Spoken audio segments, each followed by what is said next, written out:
Hello, my name is Gary Shotton, and I'm here as a part of Inspiring Better Business.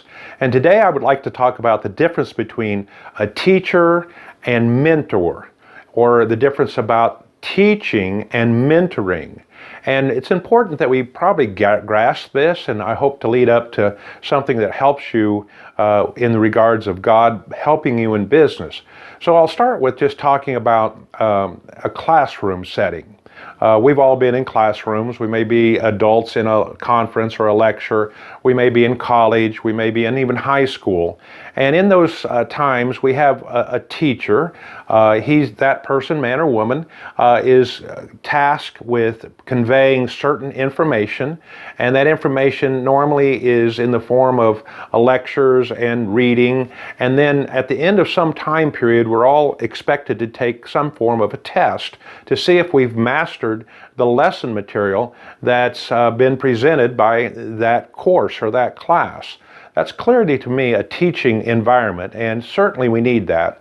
We need to have good teachers. And we also, though, need to separate that from the reality that we need also mentors, someone that would stick with us while we're applying what we learned. Sometimes in the business and professional world, especially in the medical field, we call that an internship. The person has graduated from medical school, and then for maybe even a couple of years, they're interning. They're not full-fledged physicians, but they're doing some progressively more complicated responsibilities in a proportion to what they have learned and have their skill sets. And somebody is assigned to them to watch over and help mentor them into the medical field. This could be true for a carpenter and his son. A carpenter that's very skilled might take their son or daughter, of course, could be, and instruct them one thing about how the tools of the trade work. But then once they grab a hold of the tool, the saw or the hammer or the drill, then they're being observed to see how they proceed with that mentoring part of it, and there's someone there to help them. Well, I've been watching now the environment of training and developing nations. And it's not uncommon that we have seminars and events where we gather a large number of people or a group of people, and they come hear a lecture, and they might have a handout and a book, and they might even fill in the blanks in that book. And now let me tell you, all this is good. I'm not criticizing it. But at the end of graduation, the anticipation could be that I now know how to use that material. Let's talk about a business. We have a business lecture, or even these teachings that I'm teaching right now. It's more of a teaching than a mentorship, because I'm conveying this in a way that anybody reading or listening or hearing or watching these should be able to learn some valuable material about quality, or valuable material about systems and processes, or having a happy customer. Those are some of the lessons that we're teaching. But I'm aware that that's not enough.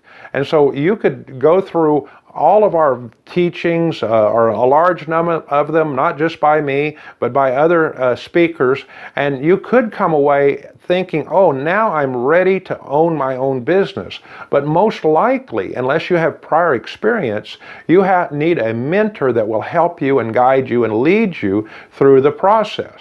Well, here comes the problem. In developing nations, there are not very many experienced people in business, at least Christian experienced people, and people that have time and are willing to take their valuable time and teach and guide and lead somebody that's starting a new business. So what do we do about this? Well, I think we have come across part of the answer here, because we watched what Jesus did. We see that when he was in his 33 year of age, he had been in ministry about 3 years, he starts preparing his 12 apostles to tell him that he is leaving away. He's going away. I was just reading that in John chapters 14, 15, and 16, and then again in Romans 10, where he said, I must go away, but I'll send you the third part of the Godhead, the Holy Spirit, to guide you and lead you. And I want to add the word to mentor you while Jesus is not in their presence still teaching. He's taught, but until we have a mentorship, then we have not actually learned the lesson.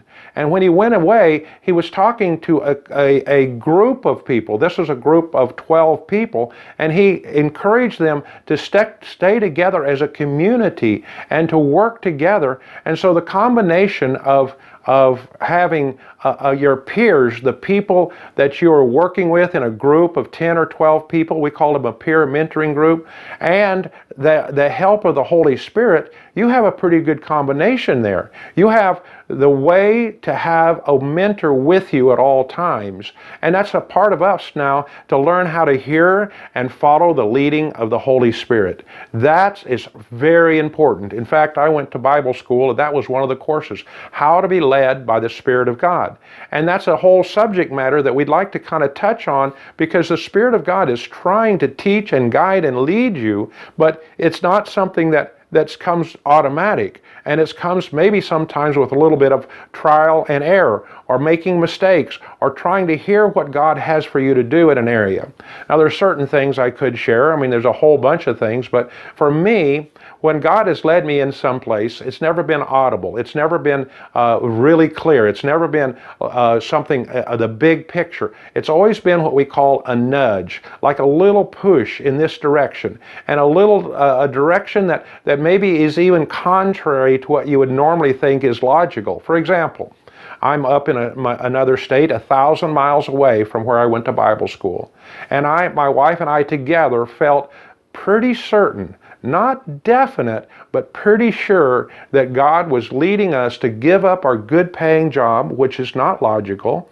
I had a company vehicle. I had all the expenses paid for my children's medical. I had a nice paycheck, and I said, I'll put that on hold, and I'll move 1,000 miles to another city with no promise of a job.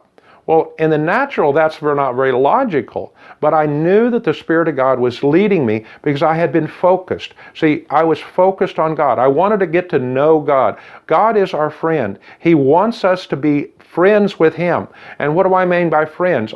If you have a friend, you know that you're acquainted with them. You're acquainted with their preferences. You're acquainted with what maybe makes them sad, acquainted with what makes them happy. You know if you've offended them in a discussion, and you go back and say, I'm sorry, because you want to maintain that friendship. Well, that's what you have with God.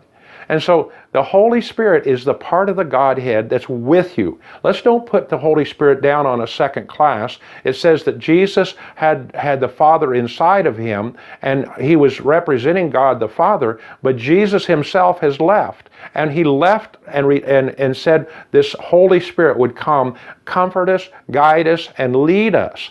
And with the understanding that we're not an island out here. We don't want you to be out here on your own, because you're like at real risk of having the evil one or the cares of this world or discouragement to take over, and you would abandon your calling, abandoning what God's called you to do if you just try to go it alone. So that's why both Jesus had 12 apostles, and we're saying, hey, join a group, a peer mentoring group with 12, 15, no exact number, and you should be in the same quest. You should be seeking God's direction for improving your business skills, not your technical skills. That's through research and development and always thinking change, but your business skills of record keeping and quality and happy customers and repeat customers, something that's universally true with the way business is done.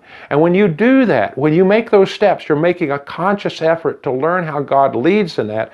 I am confident that what He did in my case, He started bringing me divine appointments, little connections, new ideas, things that would let me start with what I had, and I would grow step by step. My first business was a business that was totally out of the norm for me. I was a trained engineer, and yet I came to Bible school and I started moving furniture, loading furniture like the dressers in the back behind me, and I'd put the books behind me like that in boxes, and we'd load it on the truck, and we'd move to a new location. That was illogical in many cases, but it was what God had for me to do.